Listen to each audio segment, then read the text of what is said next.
the safety and security of Kenyans is so paramount that this should actually be left to security professionals to do this work. But which professions are we talking about? 377 billion has been allocated to the security sector this year.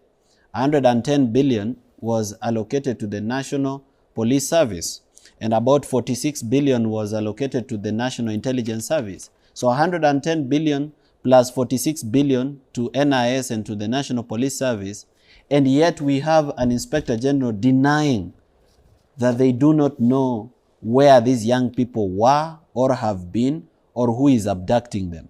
The thought or even the sense with which politicians, state officials being paid by taxes, saying that Gachagua was the one abducting these people is total nonsense. It's not even something that should be tolerated. It's not even wise enough to say it to a fool. He does not have the capacity to abduct any other person. So the state should know at the bare minimum who is abducting these people if it is not themselves. Now here is where the worry comes in. There's a squad abducting people in a free country with a constitution, and those people are not under the command of the Inspector General. How does it even happen? How is it even permitted to fly? We have a National Security Council. We have an Inspector General who is independent under the Constitution. We have a Directorate of Criminal Investigation which is distinct. And then we have people dying. We have femicide. We have young people turning up dead with organs missing. We have people turning up in morgues. We have trigger-happy police people. We have unmotivated police officers. We have people who are poorly paid, who have poor housing. And we have people who are being abducted and disappear merely for criticizing the government. If indeed they made a mistake, and that mistake is actually recognized as a crime under the law, why not arrest them, present them before a court of law, charge them with an offense, and let them be found guilty? We are not grateful. I saw some people saying yesterday that we are grateful that they've been released. Personally, I'm not grateful. I'm not grateful that there are young people in this country that disappeared 15 days or 16 days ago, did not enjoy their Christmas with their families or their New Year with their families, and then suddenly they turn up from nowhere, and the police are not able to give us an explanation, as they've never been able to give us an explanation about anything. To this date, we don't have a solution on the Kware murders, on the people that were found in sacks, chopped into pieces and dead in Kware. Yeah, we have a suspect that escaped through the help of the police. To this day, we do not know how many people died in Shakahola, all right? How many people were exhumed, or how many bodies were exhumed, and whether those bodies have been given to the families for burial. No. So it's a sad situation. We have a completely mismanaged security sector, and I can tell you that the reason we have that problem is because we are allowing politicians to manage security. We have police officers who hold high ranks who we've not done a lifestyle audit on them. They have a lot of illicit wealth. Some of them are billionaires in a manner that which their salaries does not support. Right now, if you ask the DCI to locate Morara, they know where I am this very second. They even know who I'm talking to because they've hacked my phone. But they are not able to locate a killer, a person who has taken away the precious life of a person who has parents, who has a family that cares about them, whereas life is precious. Then how safe are we? We have a National Intelligence Service, and let me just tell you this for your knowledge. We have a National Intelligence Service where we have political cronyism. People are being given positions in the NIS on the basis of politics. Okay. For example, at this very point, I can say it right here on K24, that the person managing political affairs in the National Intelligence Service is the son of Mudavadi. So then when you leave state agencies which are managing security to be managed by politicians, what are you going to come up with? You're going to come up with NIS reports that are stories ajaba. Okay. And that is why the President of the Republic of Kenya keeps making the wrong decisions, because he keeps getting stories ajaba reports from the NIS. Yet these are people who've been allocated 46 billion shillings. That's 46,000 million. Fair enough. I've been to very many police stations. Just yesterday I was at Central Police Station. What do you find? Broken furniture, toilets that are not fit for use by human beings. Okay. I was in Bamburi Police Station 2 months ago, and I found police officers eating the food that is meant for prisoners. This is a festive season. On an ordinary day, we should be with our families enjoying. However, in the wake of abductions, ladies and gentlemen, I've thought it wise to leave the comfort of my home and come and teach you about some little tactics of how the government traces you, and also some self-defense tactics against abduction. So we're going to talk about abductions. Now, abductions don't just happen. They begin with what we call trailing. So the abduction will most likely begin with trailing and surveillance. Yeah, to begin with trailing and surveillance. Now, the government nowadays is very lazy because of technology. So because of that technology, they found easier ways to trail you and surveil you. So you need to understand these digital tactics that the government uses, and then what you do with that information is really to your own safety. Number one, Safaricom or any line whatsoever, but most notoriously Safaricom. Now, if you have a Safaricom SIM card, how a SIM card works is that it communicates to the nearest cell tower. Therefore, they are able to use a process called triangulation. They are able to use a process called triangulation to approximate the area where you are. And the people do this mostly is NIS and DCI, a department called CRIB. So there's a department in DCI, it's called the Criminal Research and Intelligence Bureau, and there's the National Intelligence Service. So mostly they are the ones who are going to do this because they have back-end access to Safaricom. And because they have that back-end access, they are able to trace your location. Na inakujanga kama Google Map pin. So they're able to follow that pin to an approximate of where you are. So you need to know this about the Safaricom line. So if you're up to something or you know that you're being trailed, you may need to remove your line. Now there's another thing I need to tell you about your Safaricom line. There is something about your phone called an IMEI, an IMEI number. Now, even if you know they are trailing you and you remove this SIM card and you throw it away, but you buy another SIM card registered in your name or even in another person's name, but you still put it in the same phone, they are going to use the IMEI to get your new number. So even if the new number is going to be registered in a different, name, they're going to use your IMEI number and they're going to get your new number. You need to be careful on that one. So you may have to throw away your phone and your SIM card, or keep away your phone and your SIM card and use a different one. Some of you believe that ukiwa na katululu ama kamulika mwizi you cannot be traced. That's very false. That's not true. You can be traced with any device, including katululu. So be aware of that. Number two, all right, on the issue of tracking and tracing is KPLC.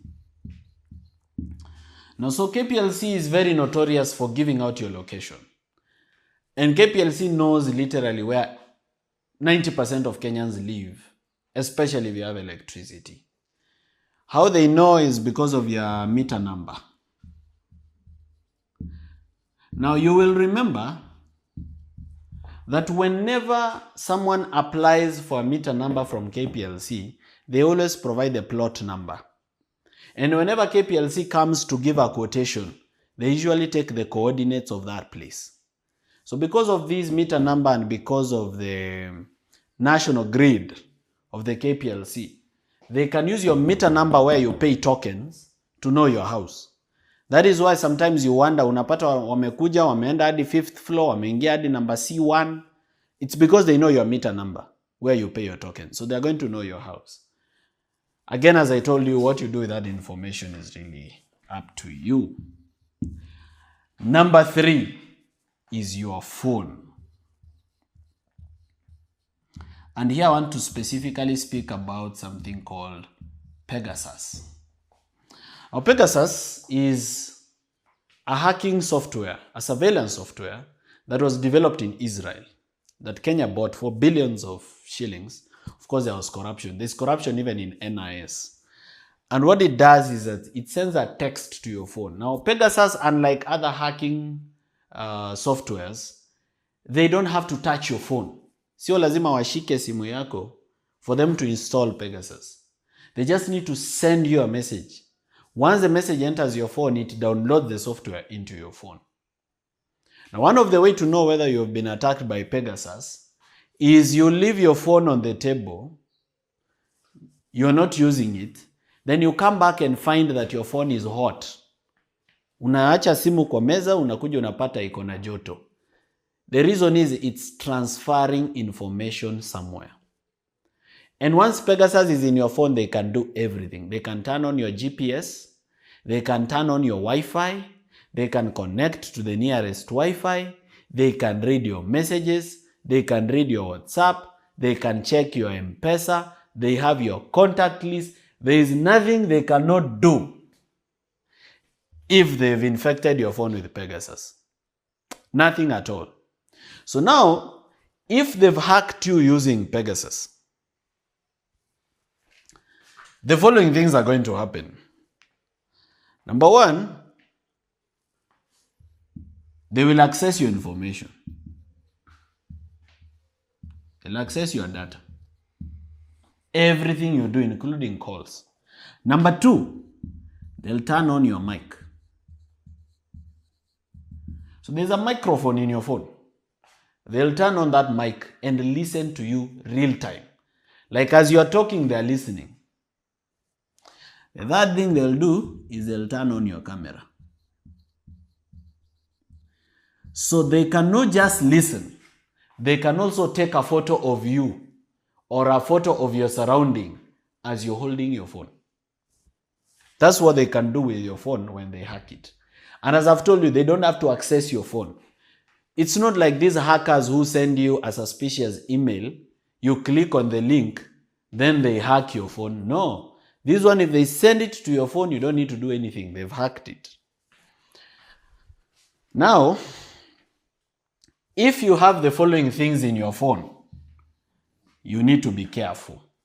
Number one, a loan app. A loan app. If you have a loan app on your phone, most apps that you use to borrow loans, what is it that a loan app usually asks you whenever you download it? Number one is allow contacts, allow the loan app to access your contacts. Number two, allow the loan app to read your messages, allow the loan app to access your photos. Now, the people who are controlling loan apps in Kenya, they have access to your photos. So if you have nudes in your phone and you think somebody else doesn't have them, you need to think again, okay? That's how much information the loan app can access. The loan app can read your messages because the reason they usually request to read your messages is to determine whether you are worthy of a loan. So they'll see your messages, maybe how many other loan are you borrowing from other places? Are there people who are asking you to pay them back money that you've taken from them? From your messages, they are able to know what business you do and what you are involved in.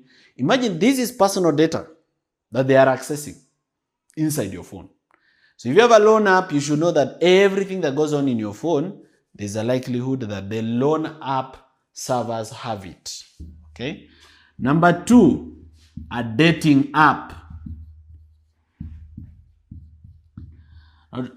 They can either read your messages inside a dating app or they can come to you as a person wanting to date you. Now, the government has limitless resources and NIS is allocated an unlimited budget of billions of shillings. And because people are greedy, sometimes they usually steal that money. But whenever they put it to good use or to bad use, whichever the case, they can actually send someone to date you. It can be a lady, it can be a gentleman, it can be anything, depending on who you are and what you like.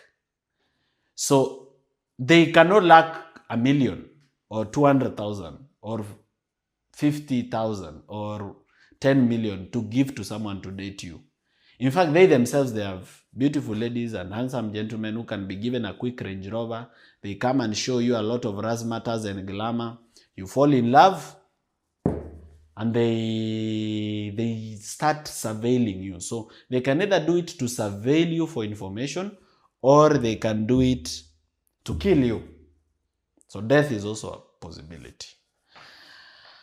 So dating app number 3 is Google Maps. Now, if you have Google Maps on your phone, just go to the settings, you'll see something called Google Timeline. And if your Google Timeline is on, itakuchorea everywhere you've gone with a blue kind of thing. So if this is Google Timeline, it's going to show you everywhere you've been to. Itasema ulitoka hapa, ukakuja Umoja, ukaenda town, ukakuja Donholm, ukakuja West, ukateremka Mombasa Road, Mlolongo. It's going to draw everything every day, not just one day. As long as it's on, Google Timeline is drawing everywhere you go every day. So they can access it. They can know where you were on the 11th of November and where you went after that because of Google Maps. All right. Number 4. I'm now telling you about the kind of apps which, if you have in your phone, they're going to be dangerous. Sometimes they use game apps. So sometimes you may download a game app thinking that you've downloaded an app for a game, but this app is accessing other information around your phone. So it's a